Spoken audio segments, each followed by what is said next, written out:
மங்களூர் நல்லூர் ஒன்றியத்தை இணைக்கக்கூடிய இணைப்பு பாதையை தனிநபர் ஆக்கிரமிப்பை அகற்றிடக் கோரி சமூக ஆர்வலர் மாவட்ட நிர்வாகத்திற்கு கோரிக்கை.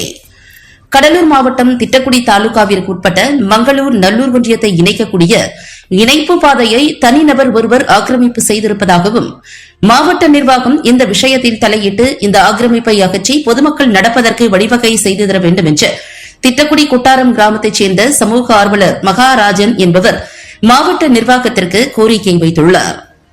100 ஆண்டுகள் பிரசித்தி திருவண்ணாமலை ஊராட்சிக்கு சிவன் கோயில் உள்ளது. அந்த பாதை ஏறத்தாழ ஒரு 15 ஆண்டுகளாக ஒரு தனிநபர் ஆக்கிரமிப்பு செய்துவிட்டார்கள்.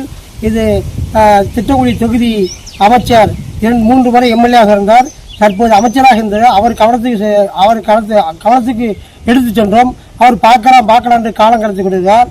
மாவட்ட நிர்வாகத்தோடு விவசாய குறைந்த நேரத்தில் பல்வேறு முறையில் மனுக்கள் கொடுத்தும் திட்டக்குடி வட்டாட்சியர் அவர்கள் 18/6 வந்து அளவீடு செய்து 3 அடி பாதை என்று பேச்சுவார்த்தையில் 3.6 மீட்டர் என்று சொல்லி 3 அடியை தான் அளந்துவிட்டு சென்றார்கள்.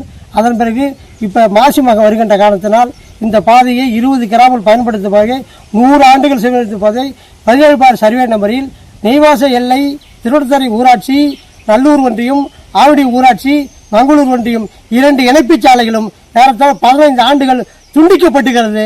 20 கிராமங்கள் 8 கிலோமீட்டர் சுற்றி வர திருவண்ணாமலை கொடிகளம் மெயின் ரோட்டை சுற்றி வந்த அவலநிலை இருக்கிறது.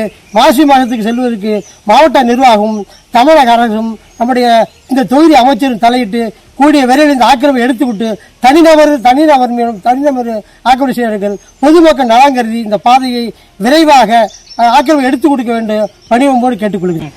கொட்டார மகாராஜன், சமூக ஆர்வலர்.